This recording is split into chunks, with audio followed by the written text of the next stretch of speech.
They won't see you when you start. No applause, no recognition, no validation, only silence, and the sound of your own heartbeat telling you to keep going.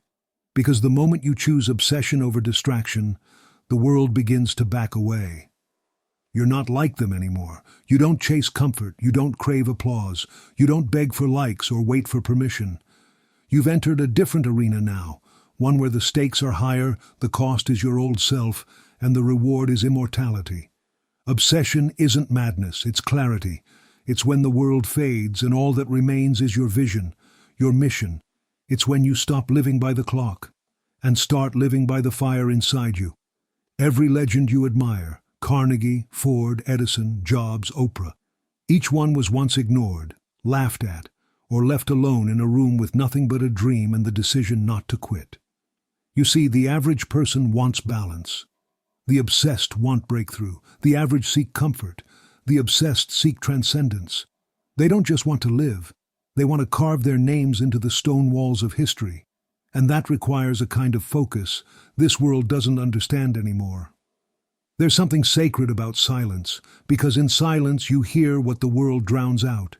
Your intuition, your hunger, your doubt, your destiny. And if you sit long enough with those thoughts, if you stare down your fear, if you let the stillness sharpen your sword, then something dangerous happens. You become unstoppable, because you realize it's never been about talent, never been about connections, never been about luck. It's been about one thing, the will to stay when everyone else leaves. That's obsession. That's how legends are built. Not in stadiums, not in conference rooms, not on social media timelines, but in the shadows, in the quiet, where you trade your excuses for effort and your comfort for commitment. You start waking up when others sleep, reading when others scroll, working when others watch. You stop needing motivation and start becoming it. And when the world finally sees you, when they call you lucky, gifted, or overnight success, smile, because they'll never understand the price you paid in silence. Let them call it obsession. Let them call it unhealthy, too much, too extreme. Because that word, obsession, it terrifies the average. It reminds them of what they could have become, if only they had the guts to want it that bad. See, the world loves moderation. It praises balance, preaches self-care, and whispers, don't work too hard. But the truth is, nothing great was ever built by the balanced. Not the pyramids, not the railroads, not the light bulb, not the internet. Thomas Edison ran over 10,000 failed experiments before the world saw the light. 10,000.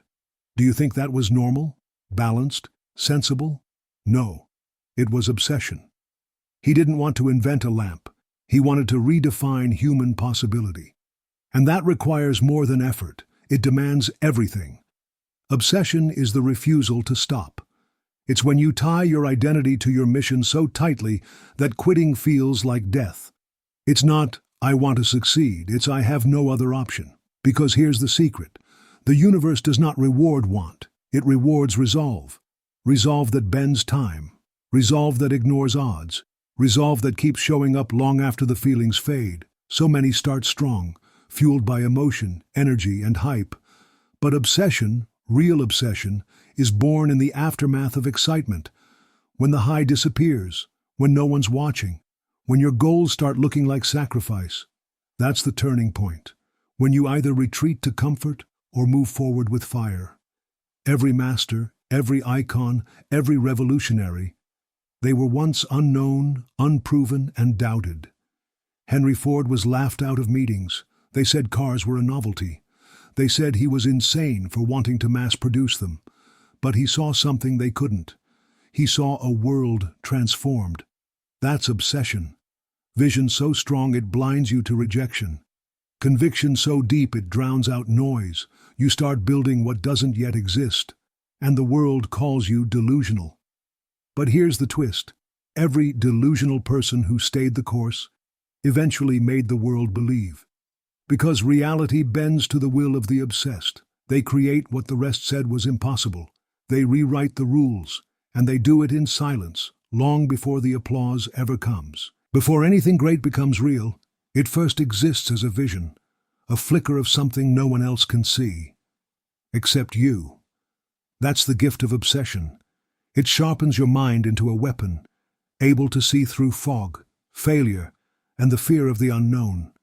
But that vision, it means nothing, unless you believe in it with unshakable certainty. Belief isn't hope. Hope is passive. Hope waits. Hope wishes. Belief commands. Belief moves. Belief says, "This will happen, and I will become the one to make it happen." Because everything you want, every goal, every dream, every empire you imagine, it already exists in potential. But it will never become visible until you see it first in the theater of your mind and act as if it's already yours. This is where average minds shrink. They say, "I'll believe it when I see it." But the obsessed, they say, "I'll see it because I believe it." That's what separates the great from the forgotten. Walt Disney saw entire kingdoms in a swamp. When banks told him it was ridiculous, when his ideas were too childish, too expensive, too big, he smiled and kept building.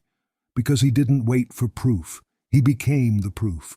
Clarity of vision is power, but belief is what ignites that power. It's the inner voice that says, "No matter who doubts me, I won't doubt myself." It's the resolve to walk forward when the road isn't paved, when the plan isn't perfect, when all you have is a gut feeling and a burning why. And this is where most people stop. They want a guarantee before they move. They want certainty before they leap. But certainty doesn't come first. Movement comes first, and clarity follows action. So you visualize every single day. You don't just daydream. You see it, feel it, smell it. You imprint it on your soul until it becomes more real than your current reality. Because the subconscious mind doesn't know the difference between imagined and real. And what it believes, it pursues. What it pursues, it attracts. And what it attracts becomes your life. That's not magic. That's neuroplasticity. That's discipline. That's Napoleon Hill 101. Whatever the mind can conceive and believe, it can achieve. Not maybe, not if, it can achieve. So don't you dare dilute your vision to make it more acceptable. Don't shrink your goal to match your current self. Grow yourself to match your future goal. That's what obsession does. It turns belief into fuel and vision into blueprints. But it doesn't end there, because belief without action is just fantasy. Obsession without discipline is like fire without oxygen. It dies the moment the wind blows. Discipline is the proof of belief. It's where dreams stop being poetic and start becoming practical. It's the part where most people fold, because this is where the work lives. This is where the shine wears off and the grind begins. Discipline isn't sexy. It doesn't post selfies. It doesn't care how you feel. It shows up cold, hard, and relentless every single day. You wake up tired? Good. Get up anyway. You feel uninspired? Irrelevant. Do it anyway. You don't see results yet? That's the point. Do it anyway. Because obsession doesn't negotiate. It doesn't ask, "Do I feel like it today?" It says, "I made a decision and now I follow through." This is the code of the greats. Abraham Lincoln read books by candlelight in a log cabin after walking miles home from work. Why? Because he understood something. Discipline doesn't care about your circumstances. It only responds to your standards.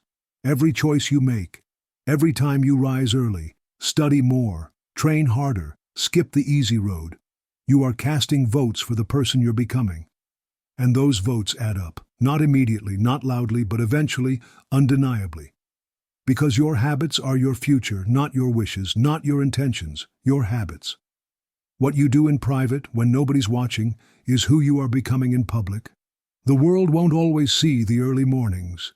They won't see the skipped parties, the 1 a.m. notebooks, the 10,000 silent repetitions, but they'll feel the result. They'll feel the force of someone who refused to settle. They'll feel the difference between average effort and obsessed execution. That's what separates the one-hit wonders from the legends. Not talent, not chance, but unbreakable, repeatable, ruthless discipline. And let me tell you this, there will be days when you feel alone in your obsession, when no one understands why you're pushing so hard, why you keep saying no, Why you disappear for months chasing something that only exists in your mind, but you keep going. Because greatness was never built for the visible.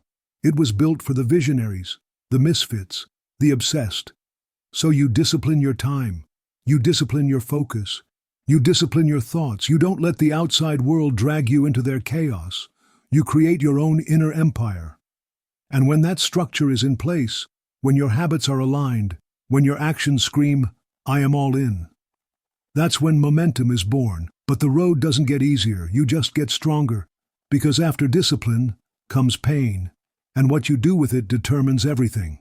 Pain, the great separator, the fire that exposes the truth. It doesn't care about your goals, your dreams, your promises. It only asks one question. How bad do you really want this? Because obsession, real obsession, comes with a cost. And that cost is discomfort. It's rejection, loneliness, failure, doubt, setbacks so sharp they make your soul question itself. And that's where most people give up. That's where the world whispers, maybe it wasn't meant to be. But obsession doesn't negotiate with pain. It learns to use it. It adapts. It evolves. It grows sharper in the fire. Look at every person history remembers. They all walked through the flames. Nelson Mandela spent 27 years locked in a prison cell.